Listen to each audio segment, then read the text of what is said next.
بسم اللہ الرحمن الرحیم۔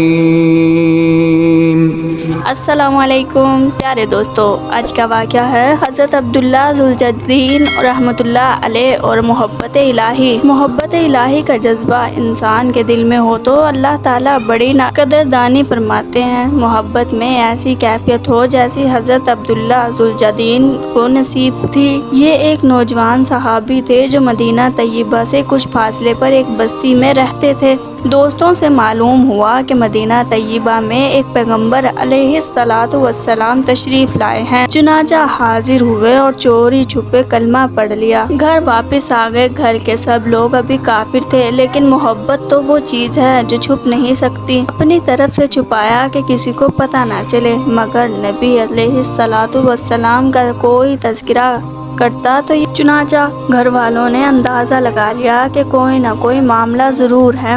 ایک دن چچا نے کھڑا کر کے پوچھا، بتاؤ بھائی کلمہ پڑھ لیا ہے؟ فرمانے لگے، جی ہاں۔ چچا کہنے لگے، اب تیرے سامنے دو راستے ہیں، یا تو کلمہ پڑھ کر اس گھر سے نکل جا، اور اگر گھر میں رہنا چاہتا ہے تو پھر ہمارے دین کو قبول کر لے۔ چنانچہ ایک ہی لمحے میں فیصلہ کر لیا۔ فرمایا، میں گھر تو چھوڑ سکتا ہوں لیکن اللہ کے دین کو نہیں چھوڑ سکتا۔ چچا نے مارا پیٹا بھی صحیح اور جاتے ہوئے جسم کے کپڑے بھی اتار لیے۔ جسم پر بالکل بھی کوئی کپڑا نہ تھا۔ ماں بالآخر ماں تھی، شوہر کی وجہ سے کچھ ظاہر میں نہ تو کہہ سکتی تھی، لیکن چھپ کر اپنی چادر پکڑا دی کہ بیٹا ستر چھپا لینا۔ وہ چادر لے کر جب باہر نکلے تو اس کے دو ٹکڑے کیے، ایک سے ستر چھپا لیا اور دوسری اوپر اوڑھ لی۔ اس لیے ذوالجدین یعنی دو چادروں والے مشہور ہو گئے۔ اب کہاں گئے؟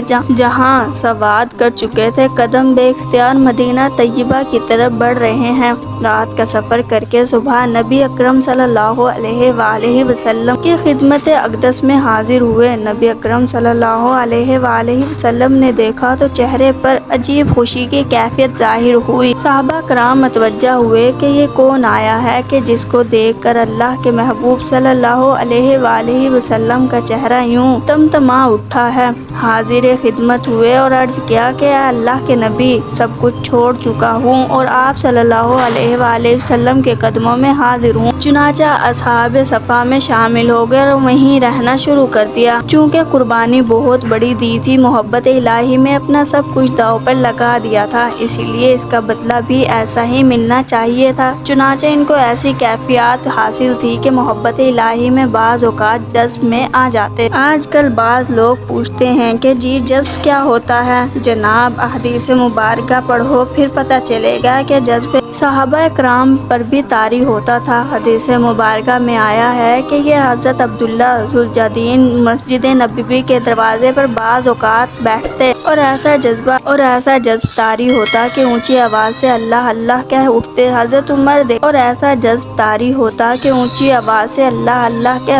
حضرت عمر نے دیکھا تو انہوں نے ڈانٹا کہ کیا کر رہے ہو؟ یہ سن کر نبی اکرم صلی اللہ علیہ وآلہ وسلم نے فرمایا، عبداللہ کو کچھ نہ کہو، یہ جو کچھ کر رہا ہے اخلاص سے کر رہا ہے۔ کچھ عرصہ گزرا، نبی اکرم صلی اللہ علیہ وآلہ وسلم ایک غزوہ میں تشریف لے گئے جہاں حضرت عبداللہ ذوالجدین بھی ساتھ تھے۔ رستے میں ایک جگہ پہنچے تو بخار ہو گیا۔ نبی اکرم صلی اللہ علیہ وآلہ وسلم کو پتہ چلا تو آپ حضرت ابوبکر کو ساتھ لے گئے۔ جہاں جا رہے تھے وہاں پہنچے تو حضرت عبداللہ ذوالجدین کے چند لمحات باقی تھے۔ نبی اکرم صلی اللہ علیہ وآلہ وسلم نے ان کے سر کو اپنی گود مبارک میں رکھ دیا۔ یہ وہ خوش نصیب صحابی ہیں جن کی نگاہیں چہرہ حضور اکرم صلی اللہ علیہ وآلہ وسلم پر لگی ہوئی تھی۔ وہ اپنی زندگی کی آخری سانس لے رہے تھے۔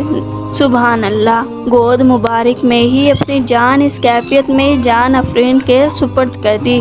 نبی اکرم صلی اللہ علیہ وآلہ وسلم نے ارشاد فرمایا، ان کے کفن دفن کی تیاری کرو۔ آپ صلی اللہ علیہ وآلہ وسلم نے اپنی چادر بھجوائی اور فرمایا کہ عبداللہ کو اس چادر میں دفن کر دیا جائے۔ سبحان اللہ! اللہ تو بھی کتنا قدردان ہے کہ جس بدن کو تیری راہ میں ننگا کیا گیا تھا، آج اس بدن کو تو اپنے محبوب کی کملی سے چھپا رہا ہے۔ سبحان اللہ! سودا تو کر کے دیکھیں، پھر دیکھیے اللہ رب العزت کیسی قدردانی فرماتے ہیں۔ ہم لوگ ہی بھی بے قدرے ہیں کہ اللہ تعالیٰ کو بھی بڑا، اور انہوں نے اللہ تعالیٰ کی قدر نہیں کی جیسی کرنی چاہیے تھی۔ خود نبی اکرم صلی اللہ علیہ وآلہ وسلم نے ان کا جنازہ پڑھایا، پھر جنازہ لے کر قبرستان کی طرف چلے۔ شریعت کا مسئلہ یہ ہے کہ آدمی میت کا سب سے زیادہ قریبی ہو تو وہ قبر میں اس کو اتارنے کے لیے اترے۔ اس وقت حضرت ابوبکر رضی اللہ عنہ اور عمر رضی اللہ عنہ بھی کھڑے تھے۔ نبی علیہ الصلوۃ والسلام نے خود قبر میں اتار کر فرمایا اپنے بھائی کو پکڑو مگر ان کے ادب کا خیال رکھنا۔ آپ صلی اللہ علیہ وآلہ وسلم نے اس عاشق صادق کو اپنے ہاتھوں میں لیا اور زمین پر لٹا دیا، گویا امانت کو زمین کے سپرد کر دیا۔ حدیث مبارکہ کا مفہوم ہے کہ اللہ کے محبوب صلی اللہ